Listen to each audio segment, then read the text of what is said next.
आज की कहानी का नाम है बुद्धि के सौदागर। एक समय की बात है। एक गांव में एक निर्धन लड़का रहता था। उसके माता पिता नहीं थे।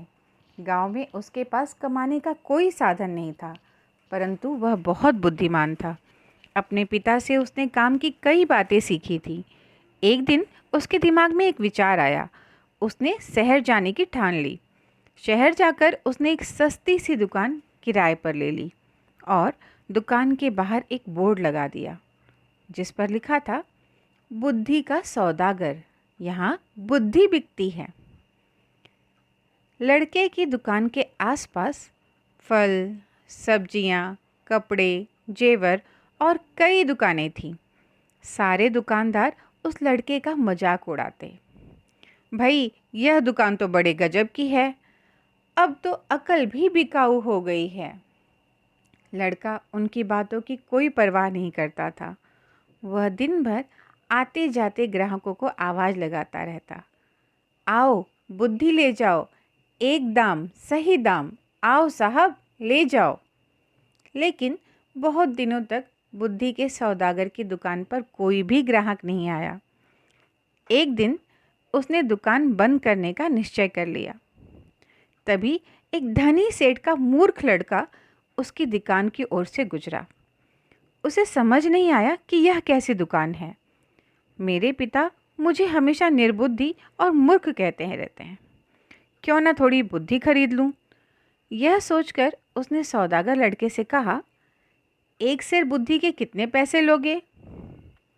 लड़के ने उत्तर दिया, मैं बुद्धि तोल कर नहीं, उसकी किस्म के हिसाब से बेचता हूँ। मेरे पास अलग अलग तरह की बुद्धि है, सबका दाम अलग अलग है। आपको कैसी बुद्धि चाहिए? सेठ का लड़का बोला, एक पैसे में जिस तरह की बुद्धि आए दे दो। सेठ का लड़का लापरवाही से बोला। सौदागर लड़के ने कागज की एक पर्ची निकाली और सेठ के बेटे को दे दी। उस पर्ची पर लिखा था, जब दो लोग झगड़ रहे हों तो वहां खड़े रहकर उन्हें देखना बुद्धिमानी नहीं है। सेठ का बेटा खुशी खुशी घर पहुंचा और अपने पिता को कागज की पर्ची देते हुए बोला, देखिए पिताजी, एक पैसे में अकल खरीद कर लाया हूँ। सेठ ने पर्ची पढ़ी और चिल्ला कर बोले, मूर्ख, एक पैसे में यह क्या लाया है? यह बात तो सभी जानते हैं, तुमने मेरा एक पैसा डुबो दिया।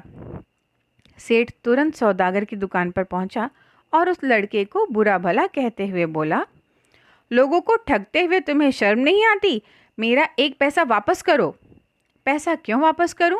माल दिया है, पैसा लिया है, लड़के ने कहा। ठीक है, यह लो अपना कागज का फटा टुकड़ा जिसे माल कह रहे हो। नहीं चाहिए हमें तुम्हारा माल, यह लो। कहते हुए सेठ उसकी पर्ची वापस करने लगा। पर्ची नहीं, मेरी सीख वापस करो। अगर पैसा वापस चाहिए तो आपको एक कागज पर लिखकर देना होगा कि आपका बेटा कभी भी मेरी सीख का प्रयोग नहीं करेगा।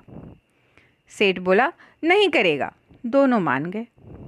सेठ ने कागज पर हस्ताक्षर कर दिए और अपना पैसा लेकर प्रसन्न हो गया। समय बीतता गया। एक राजा की दो रानियां थीं। एक दिन दोनों रानियों की दासियां बाजार गईं।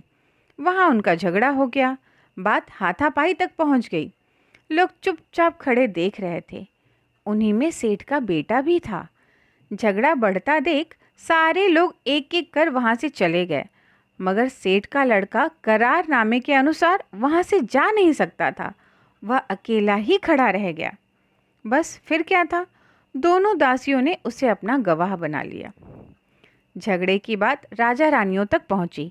सेठ और उसका लड़का राज दरबार में लाए गए। दोनों रानियों ने लड़के से कहा कि वह उसके पक्ष में गवाही दे। सेठ और उसके बेटे के तो होश उड़ गए। वे सहायता के लिए बुद्धि के सौदागर के पास पहुंचे। बोले, हमें किसी तरह बचा लीजिए। मैं 500 रुपये दूंगा। लड़के ने कहा, ठीक है, ये लो 500 रुपये। सेठ ने तुरंत 500 रुपये निकालकर सौदागर को दे दिए। देखो, जब गवाही देने के लिए बुलाया जाए तो पागल की तरह व्यवहार करना, बुद्धि के सौदागर ने उपाय बताया। सेठ के बेटे ने वैसा ही किया। राजा ने उसे पागल समझकर महल से बाहर निकाल दिया। इसी तरह दिन बीतते गए।